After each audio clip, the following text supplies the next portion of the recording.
বিসমিল্লাহির রহমানির রহিম। আমি একটা মূলা নিয়েছি। আমি মূলার একটি নাস্তা তৈরি করব, সাথে থাকবেন।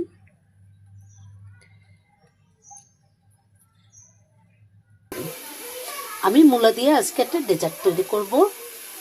আলহামদুলিল্লাহ, দেখতে থাকুন। সেদ্ধ করে আমি পানি ঝরিয়ে রেখেছি, দেখেন এই যে মূলা সেদ্ধ করে নিয়েছি।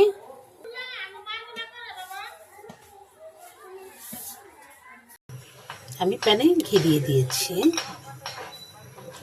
আমি বাদাম এবং কিশমিশ এগুলো ভেজে নিচ্ছি।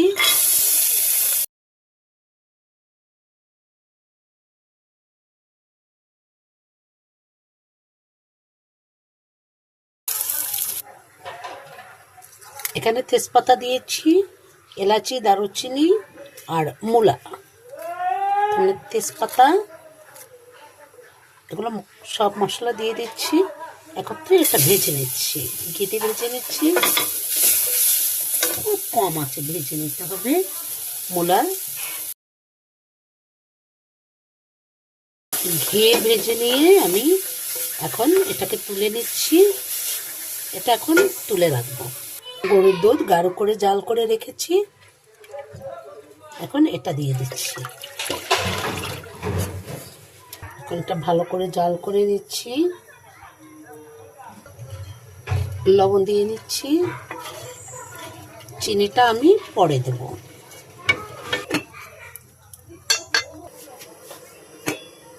আমি বড় 1 চামচ গুঁড়া দুধ দিয়ে দিলাম।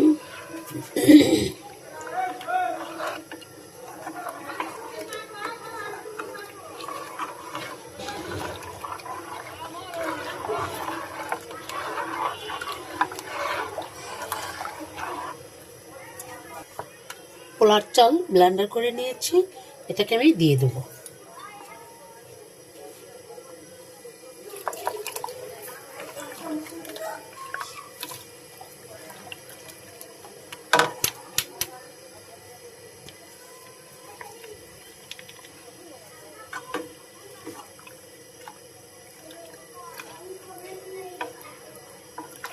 এক এক করে আমি আস্তে আস্তে চালের গুঁড়োগুলো দিয়ে দিলাম।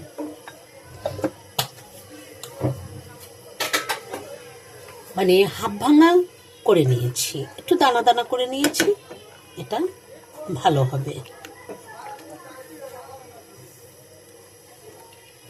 যেমনভাবে দানা দানা করেছি, এই যে দেখেন এভাবে। আমি এখন মূলা দিয়ে দিচ্ছি, খেতে ভাজা মূলাগুলো দিয়ে দিলাম।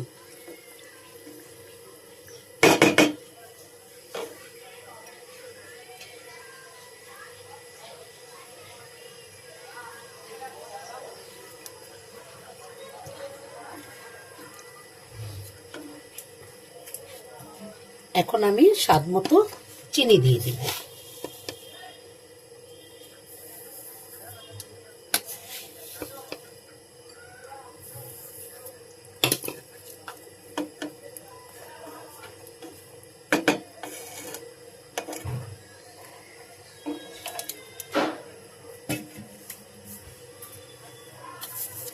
উঠাবার আগে আগে কেওড়া জল দিয়ে দেব।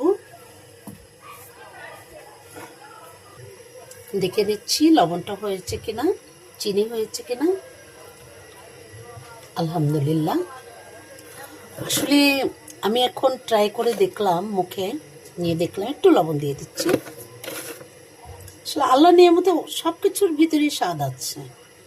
আমি আগে কিছু বলবো না। আলহামদুলিল্লাহ, আপনারা মূলার পায়েস খেয়ে দেখবেন, অসাধারণ।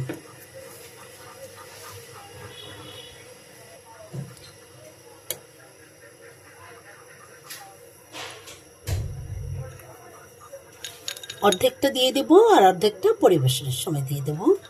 আমি কিছু কিশমিশ বাদাম দিয়েছি, এটা রেখে দিচ্ছি।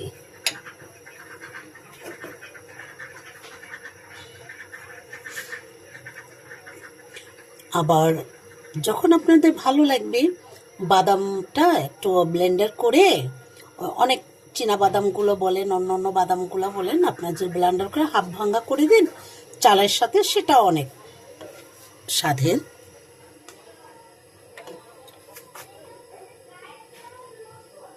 আলহামদুলিল্লাহ, অনেক ভালো লাগছে, অনেক ফ্লেভার আসছে।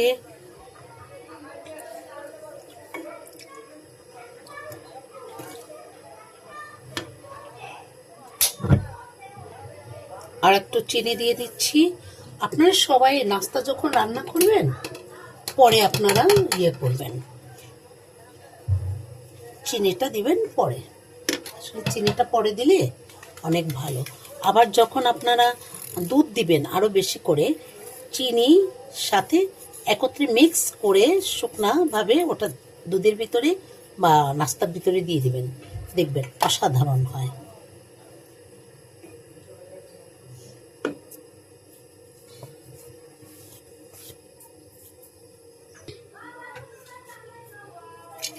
আমি এখন বাদামগুলো দিয়ে দিচ্ছি। বাদাম দিয়ে দিয়েছি। বাদাম দিলে ক্রাশ করে নেবেন, কিন্তু বাদামগুলো খুবই মজা করে। আপনারা খেয়ে দেখবেন, যদি মজা না লাগে, টেস্টি না লাগে, স্বাদ না লাগে, তাহলে আমাকে কমেন্ট করে আপনারা যা মন চায় তাই বলেন। কিন্তু আমি অনুরোধ করব, এই মোলার পায়েসটা আপনারা খেয়ে নেবেন। আলহামদুলিল্লাহ, মোলাটা একটু সিদ্ধ করে নেবেন, সুন্দর করে পানিটা ঝরিয়ে নেবেন, ঘিতে ভেজে নেবেন। আমি এখন ঘি দিয়ে তুলে ফেলব। চুলাটা অফ করে দিচ্ছি। ও ভুলেই গেছি, এই যে সাবু ভিজিয়ে রেখেছিলাম, একটু সাবু দিয়ে দেব, এর সাথে একটু সাবু দিয়ে দেব। আমি সাবুটা দিয়ে দিচ্ছি। সাবুটা দিলে আরও টেস্টি হয়। এই যে আস্তে আস্তে একটু নেব, তাহলে আমার রান্নাটা হয়ে যাবে।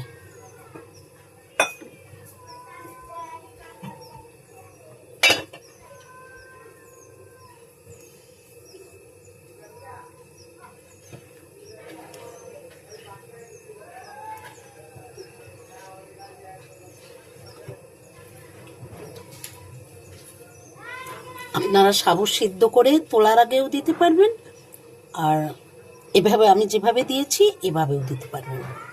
সাবু সিদ্ধ করে পানি ঝরিয়ে সেটাও ব্যবহার করতে পারবেন নাস্তার সাথে। আপনার যেভাবে ভালো লাগে সময় করতে পারেন। আসলে আমার একটু সময়ের তাড়া আছে, ওই ডাক্তারের কাছে যাব, আমি হুড়াহুড়ি করে রান্নাটা করছি। এই যে আলহামদুলিল্লাহ, আমার মোলার পায়েস হয়ে গেল। দোয়া করবেন, ভালো থাকবেন। আসসালামু আলাইকুম। ভালো লাগলে সাবস্ক্রাইব, কমেন্ট, শেয়ার, লাইক করে দিবেন। আসসালামু আলাইকুম।